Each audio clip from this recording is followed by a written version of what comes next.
Islamic Research Center. پہلا سوال جو مفتی صاحب سے ہمارا ہے، شب برات کی شرعی حیثیت واضح کریں۔ الحمدللہ رب العالمین والعاقبۃ للمتقین والصلاۃ والسلام علی سید الانبیاء والمرسلین، اما بعد۔ آپ کا جو پہلا سوال ہے وہ شب برات کی شرعی حیثیت کے حوالے سے ہے۔ ماہ شعبان شروع ہو چکا ہے اور آج شعبان کی 7 تاریخ ہے، اور قمری سال کے اعتبار سے یہ 1442 شروع ہے۔ 15 شعبان یا مروجہ شب برات کے حوالے سے سوالات پوچھے جاتے ہیں۔ بعض لوگ یہ سوال کرتے ہیں کہ شب برات یا 15 شعبان جو ہے اس کو عبادات کرنی چاہیے، بعض لوگ روزہ رکھنے کے حوالے سے سوال کرتے ہیں۔ ہم یہ چاہتے ہیں کہ اس کا جتنی بھی احادیث ہیں ان کا تجزیہ آپ کے سامنے رکھا جائے اور پھر فیصلہ آپ پر چھوڑا جائے کہ جو لوگ شب برات کو ایک تہوار بنا دیتے ہیں اور بعض لوگ عبادات کرتے ہیں یا روزے کا کہتے ہیں، اس کی شرعی حیثیت کیا ہے، تاکہ معاملے کی حقیقت واضح ہو جائے۔ سب سے پہلی بات جو سمجھنے کی ہے وہ یہ ہے کہ بر صغیر پاک و ہند میں اس رات کو شب برات کے علاوہ شب قدر بھی کہتے ہیں۔ دوسری بات جو سمجھنے کے ساتھ تعلق رکھتی ہے وہ یہ ہے کہ بعض روایات میں اس رات کا جو ذکر آیا ہے وہ نصف شعبان کی رات کے حوالہ سے ہے۔ تیسری بات جو سمجھنے کے ساتھ تعلق رکھتی ہے وہ یہ ہے کہ احادیث میں شب برات یا شب قدر کے الفاظ کا کہیں بھی ذکر نہیں ہے اس رات کے حوالہ سے۔ چوتھی بات جو سمجھنے کے ساتھ تعلق رکھتی ہے وہ یہ ہے کہ شب قدر ہو یا شب برات، اس سے مراد لیلۃ القدر کی رات۔ سورۃ القدر کی آیت نمبر 1 اور سورۃ الدخان کی آیت نمبر 3، انا انزلناہ فی لیلۃ القدر، ہم نے اس کو نازل کیا یعنی قدر والی رات میں۔ انا انزلناہ فی لیلۃ مبارکۃ، ہم نے اس کو بابرکت رات میں نازل کیا ہے۔ جتنی بھی معتبر تفاسیر ہیں انہوں نے اس آیت سے مراد لیلۃ القدر لی ہے۔ ایک خیال یہ بھی ہے کہ اس سے مراد نصف شعبان کی رات ہے، جو کمزور خیال ہے۔ تو یہ تو کچھ ڈسکشن تھی کہ شب برات کے حوالے سے کہ اس کی وضاحت ہم نے آپ کے سامنے رکھی ہے۔ جہاں تک اس رات کو منانے کا تعلق ہے تو ہمارے ہاں اس کے مختلف طریقے رائج ہیں۔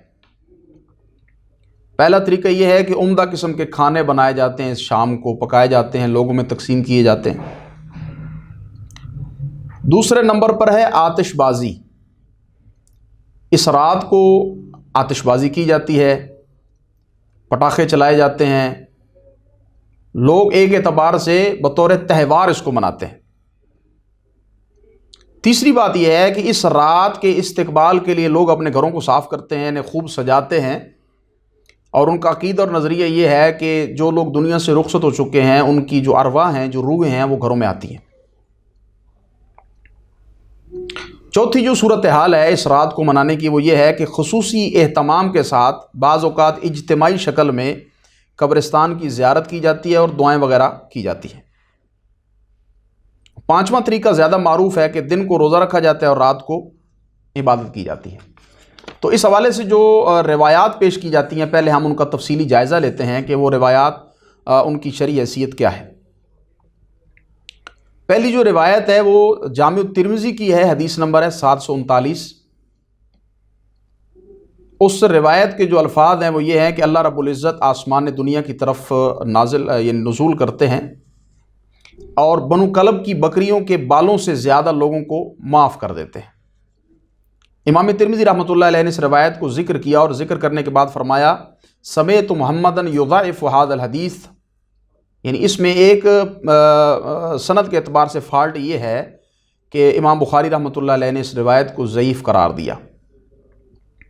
اور دوسری جو مصیبت ہے اس سند میں وہ یہ ہے کہ یحییٰ بن ابی کثیر نے عروہ سے سنا نہیں، یا یہ روایت سنی نہیں، یہ روایت بہرحال ضعیف ہو گئی ہے۔ دوسری جو حدیث ہے، ان اللہ یکتب فیہ کل نفس میتہ تلک السنہ فاحب ان یاتینی اجلی وانا صائم، یہ روایت امام البانی رحمۃ اللہ علیہ نے اس کو سلسلہ ضعیفہ 619 نمبر پہ ذکر کیا ہے، اور اس جو حدیث ہے یہ ضعیف حدیث، اس کے الفاظ یہ ہیں کہ اللہ رب العزت جو ہے وہ اس رات میں ان لوگوں کے نام لکھ دیتے ہیں جنہوں نے اس سال میں مرنا ہوتا ہے، تو فاحب ان یاتینی اجلی، تو میرا دل کرتا ہے، میں پسند کرتا ہوں کہ میری موت آئے اور میں روزے سے ہوں، یہ ایک روایت ہے۔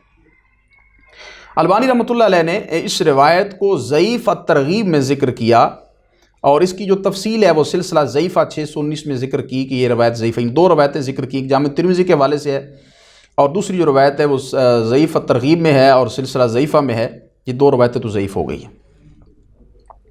تیسری جو روایت ہے وہ سیدنا علی رضی اللہ تعالیٰ عنہ سے ہے،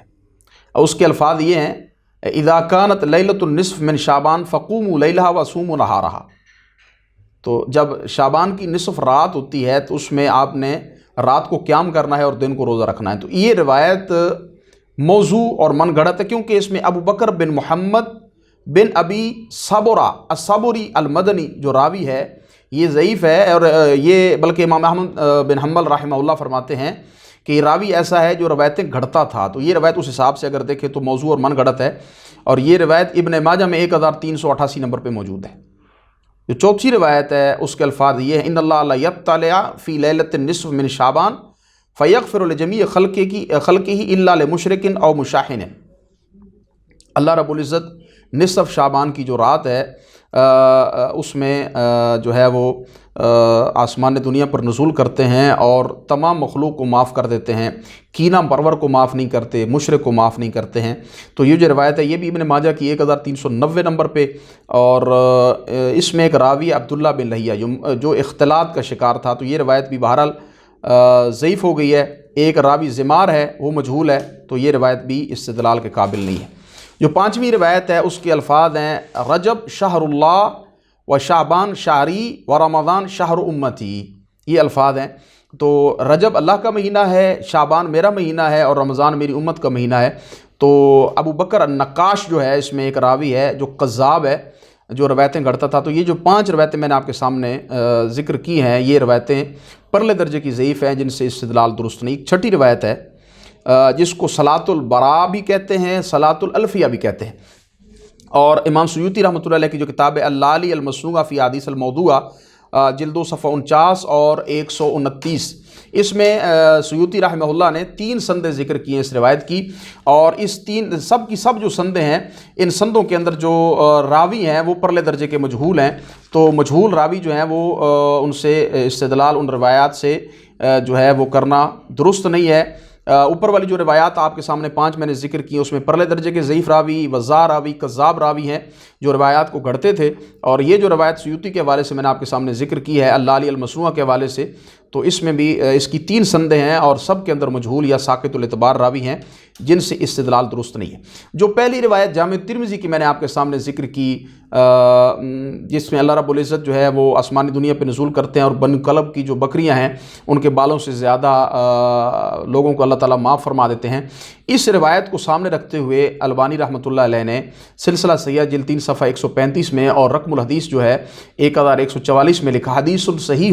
اور روی عن جماع من الصحابہ من طرق مختلفہ یشد بعضها بعضا،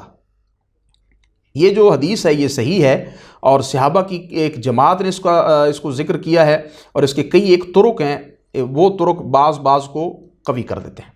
تو البانی رحمۃ اللہ علیہ نے اس روایت کو صحیح کہا، یہ صحیح کہنا خطا پہ مبنی ہے، اور یہ جو حدیث ہے کہ یہ حدیث کئی ایک صحابہ سے مروی ہے، تو اس میں 7 صحابہ ایسے ہیں جنہوں نے اس روایت کو بیان کیا ہے، جس میں پہلے نمبر پر ہیں سیدنا معاذ رضی اللہ تعالیٰ عنہ، ان کی روایت صحیح ابن حبان میں 1980 نمبر پہ موجود ہے۔ یہ روایت منقطع ہے، مقہول نے مالک بن یخامر سے نہیں سنا، تو یہ منقطع روایت ہے جو قابل استدلال نہیں ہے۔ دوسری روایت وہ ابو سالبہ سے ہے، اور اس کو ذکر کیا ہے امام ابو عاصم نے ان کی کتاب السنہ کے اندر الاحوص بن حکیم اس کے اندر ایک راوی ہے جو ضعیف ہے، جس کے اوپر محدثین نے جرح کی ہے۔ تیسری روایت سیدنا عبداللہ بن عمر بن عاص سے ہے، یہ مسند احمد میں ہے 6642 نمبر پہ، اس میں بھی عبداللہ بن لہیہ راوی ہے جو اختلاط کا شکار ہو گیا تھا۔ چوتھی روایت جو سیدنا ابو موسیٰ اشعری سے ہے ابن ماجہ میں 1390 نمبر پہ، اس میں بھی عبداللہ بن لہیہ ہے اور ایک مجہول راوی ہے۔ جو پانچویں روایت ہے وہ سیدنا ابو ہریرہ رضی اللہ تعالیٰ عنہ سے مسند بزار میں 2046 نمبر پر ہے، اس میں ایک راوی ہے شام بن عبد الرحمن جو مجہول ہے۔ چھٹی جو روایت سیدنا ابو بکرہ رضی اللہ تعالیٰ عنہ سے، یہ بھی مسند بزار میں ہے اور حدیث نمبر ہے 2045۔ عبد الملک راوی ہے اس میں جس کے اوپر محدثین نے جرح کی ہے۔ اور ساتویں جو روایت ہے وہ سیدہ عائشہ رضی اللہ تعالیٰ عنہ سے ہے، یہ حجاج بن ارطاط نے یحییٰ بن ابی کثیر سے اس کو بیان کیا ہے۔ تو جو اصول حدیث کو جانتے ہیں وہ بخوبی سمجھتے ہیں کہ حجاج پر بھی جرح ہے اور یحییٰ بن ابی کثیر پر بھی جرح ہے۔ تو یہ 7 روایات ہیں جن کو سامنے رکھتے ہوئے البانی رحمۃ اللہ نے اس پر صحیح کا حکم لگایا، جبکہ در حقیقت جو ہے اس کی تمام تر اسانید جو ہیں وہ ضعیف ہیں، شدید ضعف سے بھری ہوئے ہیں۔ جتنی بھی سندیں ہیں ان میں یا تو مجہول راوی ہیں یا ساقط الاعتبار راوی ہیں۔ ایک سند ہے جو سیدنا عبداللہ بن عمر بن عاص کے حوالے سے ہے رضی اللہ تعالیٰ عنہ، جس میں جو ضعف ہے وہ قدر خفیف ہے، لیکن اس میں بھی عبداللہ بن لہیہ ہے جو اختلاط کا شکار ہو گیا تھا۔ تو شب برات کے حوالے سے یا شب قدر کے حوالے سے جو در حقیقت ہمارے برصغیر پاک و ہند میں ایک ہی نام لیا جاتا ہے، اس حوالے سے جتنی بھی روایات ذکر کی جاتی ہیں یا جتنی بھی صحابہ نے اس کو ذکر کیا، میں نے تفصیل آپ کے سامنے کتابوں کے حوالوں کے ساتھ اور محدثین نے جو ان کے اوپر جرح کی ہے وہ آپ کے سامنے رکھی ہے۔ اس حوالے سے نہ تو کوئی روزہ ثابت ہے، نہ رات کی جو ہے وہ قیام اللیل ثابت ہے، نہ پٹاخے بجانے چاہیے کیونکہ اس میں فضول خرچی ہے۔ آپ علیہ السلام کا یہ طریقہ نہیں ہے، اور یہ عقیدہ اور نظریہ رکھنا کہ روحیں گھروں میں آتی ہیں، یہ مسلمانوں کا عقیدہ نہیں ہے، یہ کفار کا عقیدہ ہے، یہ مشرکین کا عقیدہ ہے۔ آپ علیہ السلام کی حدیث ہے اذا مات الانسان انقطع عنہ عملہ، جب بندہ دنیا سے رخصت ہو جاتا ہے تو اس سے اعمال جو ہے وہ ختم ہو جاتے ہیں، اس کا دنیا سے تعلق جو ہے وہ ختم ہو جاتا ہے، وہ حالت دنیا سے حالت آخرت میں منتقل ہو جاتا ہے، کنورٹ ہو جاتا ہے۔ تو یہ عقیدہ اور نظریہ رکھنا کہ روحیں گھروں میں آتی ہیں، گھروں کو پاک اور صاف رکھا جائے، خوشبوئیں وغیرہ لگائی جائیں، یہ طریقہ بدعات کے زمرے میں آتا ہے۔ اور بعض لوگ جو ہے وہ خوب جو ہے وہ اہتمام کرتے ہیں قبرستان جانے کا، اور وہاں پہ جا کے اجتماعی شکل کے اندر جا کے وہاں پہ وہ دعائیں وغیرہ کرتے ہیں، یہ بھی بدعت کے زمرے میں آتا ہے۔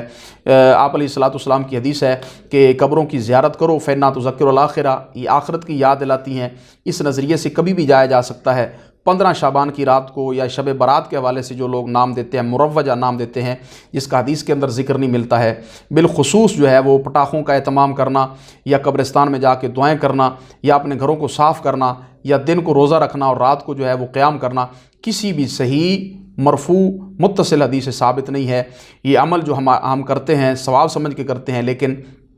آپ علیہ السلام کی کسی بھی حدیث جو صحیح ہو اسے ثابت نہیں ہے۔ ایسے اعمال سے اجتناب کیجئے، نوافل اس دن پڑھنے سے جو لوگ قیام کرتے ہیں رات کو وہ کرنے سے بچیں، دن کو روزہ نہیں رکھنا ہے آپ نے، کیونکہ آپ علیہ السلام کی جو کسی بھی صحیح حدیث سے یہ چیز ثابت نہیں ہے۔ یہ بدعات ہیں، ہم کام کر رہے ہوتے ہیں ثواب سمجھ کر، لیکن وہ بدعت کے زمرے میں جا رہا ہوتا ہے۔ اس حوالے سے جتنی روایات ہیں، بعض لوگ کہتے ہیں کہ یہ جو روایات ہیں ضعیف ضعیف ضعیف ضعیف مل کر جو حسن لغیر ہی تک یہ پہنچ جاتی ہے، تو یہ قانون جو ہے یہ بھی اس حوالے سے درست نہیں، کیونکہ کوئی بھی روایت ایسی نہیں ہے کہ اگر اس کو ملا بھی لیں تو وہ اپنا حسن لغیری کے درجے تک پہنچ جائے، کیونکہ سند کے اندر مجہول راوی ہیں، ساقط الاعتبار راوی ہیں اور کذاب وزار راوی ہیں۔ تو یہ جو سندیں ہیں یہ کسی بھی صورت میں اس حیثیت تک نہیں پہنچتی کہ ان کو صحیح لغیری حسن لغیری بنا دیا جائے۔ تو مسئلہ یہ ثابت ہوا کہ شب برات کا جو نام لیا جاتا ہے یہ مروجہ ہے، قرآن و سنت میں اس نام کا کوئی ثبوت موجود نہیں ہے، اور جو اس حوالے سے عبادات کی جاتی ہیں، جو روزے رکھے جاتے ہیں اور گھروں کو صاف کیا جاتا ہے، یہ کتاب و سنت سے ثابت نہیں ہے، یہ بدعات کے زمرے میں آتا ہے۔ مسلمان کو چاہیے کہ ان سے اجتناب کریں۔ واللہ اعلم بالصواب۔